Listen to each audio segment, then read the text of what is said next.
महिलाओं को जो है वो कुदरत की तरफ से जो पीरियड होते हैं ना, तो उसमें क्या क्या मतलब होता है जो महिलाओं को नहीं करने होते? सिंदूर नहीं करते हैं। क्यों सिंदूर नहीं करते कि सिंदूर माने छू देव ना तो सिंदूर खराब हो जाए थे।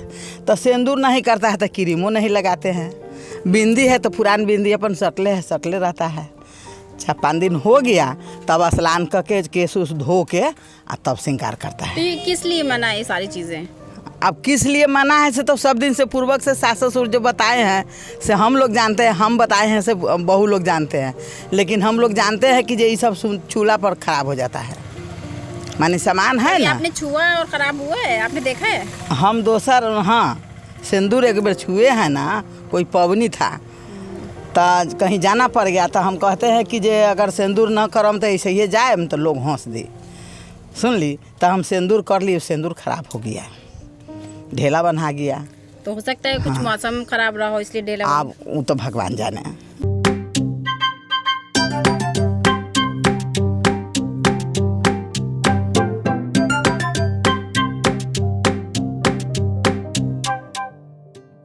बोलेंगे बुलवाएंगे हंस के सब कह जाएंगे। दोस्तों फिर से हाजिर हूँ मैं कुछ अटपटी चटपटी कुछ अनकही अनसुनी बातों के साथ, और हाँ नारीवादी चश्मे के साथ। दोस्तों इस बार मेरे शो का मुद्दा है महिलाओं को होने वाली माहवारी पर। जब महिलाओं को माहवारी होती है उनके साथ किस तरह का भेदभाव छुआछूत होता है, तो हम आज लोगों से जानेंगे कि क्यों इस तरह की छुआछूत माहवारी के टाइम पे मानी जाती है, जबकि ये हर महिला को, हर लड़की को 13 से 14 साल की लड़की को शुरू हो जाता है और 40 से 45 साल तक महिलाओं को माहवारी होती है।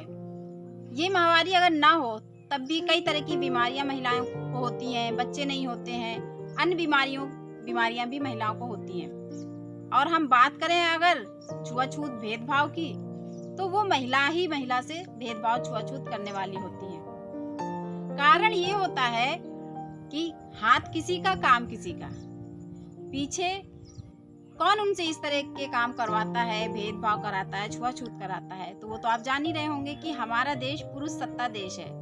तो हाथ और तो सोच तो पुरुष की होती है, लेकिन वो महिलाओं से ही महिलाओं के ऊपर लागू कराया जाता है ताकि महिला किसी को कुछ कह ना सके और यही कहे कि हाँ हमारे यहाँ ये सब होता है। ये मतलब आप तो एक बुजुर्ग महिला हैं। हाँ। और जो महिलाओं पे बहुत सारे नियम बनते हैं ना कि महिलाओं को बहुत चीजें हैं जिस पे रोक टोक लगाई जाती है। हाँ। तो एक महिलाओं को जो है वो कुदरत की तरफ से जो पीरियड होते हैं ना, तो उसमें क्या क्या मतलब होता है जो महिलाओं को नहीं करने होते हैं जब पीरियड का टाइम होता है? हाँ तो हम सब बहू है बेटी है तो रोकते हैं कि जे आप घर अगना नहीं लिपिए, अचार भी नहीं छुइए, गोबर के काम भी नहीं करिए, गोबर नहीं छुइए, इंफेक्शन हो जाएगा, कोई दिक्कत हो जाएगा, तो ये सब नहीं करते हैं। लेकिन खाग भंसा करते हैं। तो कुछ ऐसा श्रृंगार भी होता है जो महिलाओं को? श्रृंगारों नहीं करते हैं। जो आपने बताया ना कि बीज नहीं छूते हैं, हाँ। तो बीज में क्या हो जाता है फिर? सुनता है कि जे माने लोग के कहनाम है माने जो कि बीज छू देता है तो नहीं जमता है, जमता नहीं है। जमता और जबकि कहा जाता है कि अगर महिलाओं को एमसी नहीं हुई तो बच्चे नहीं पैदा होंगे। बच्चे न पैदा तो होंगे। फिर बीज तो होने चाहिए ना। बीज से तो बीज होना चाहिए। तो बीज माने सब लोग छूते हैं, सब लोग करते हैं, लेकिन वो एमसी जो रहता है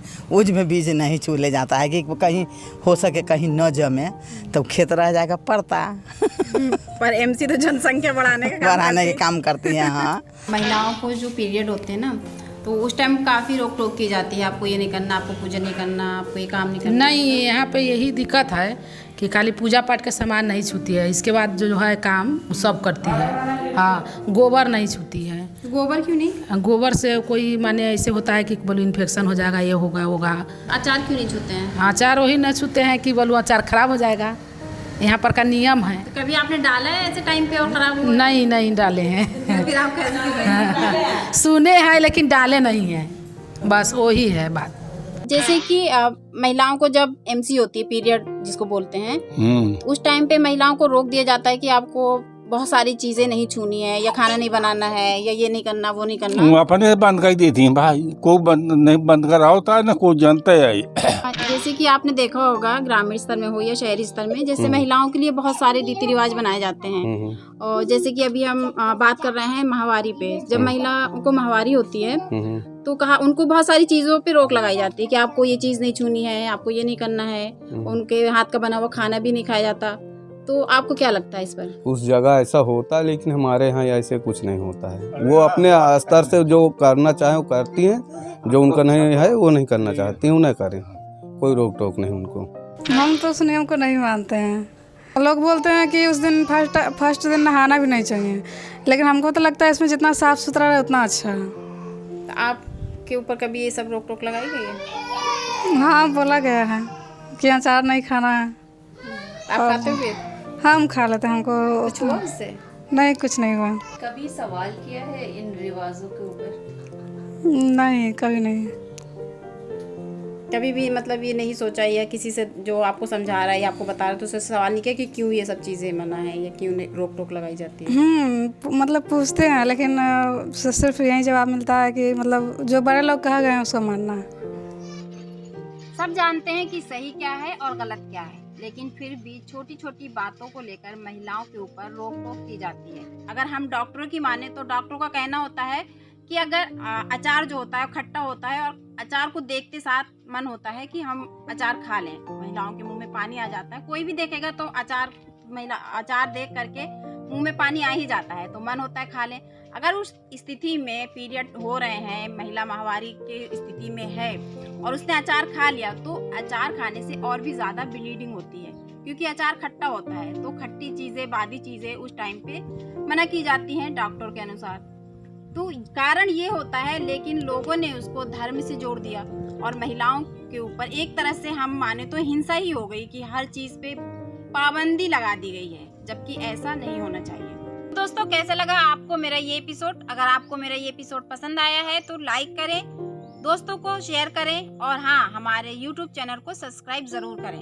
कमेंट बॉक्स में जाके कमेंट करें ताकि मुझे पता चले कि आपको मेरा ये शो कैसा लगा। अगर आपके पास भी है ऐसा कोई मुद्दा तो हमारे कमेंट बॉक्स में कमेंट करके मुझे बताएं और मैं आपके बताए गए मुद्दे को अपने शो में ज़रूर शामिल करूंगी। तो चलती हूँ, मैं फिर आऊँगी एक नए मुद्दे के साथ, नए एपिसोड में, और हाँ, नारीवादी चश्मे के साथ। खबर लहरिया, आपकी खबर आपकी भाषा।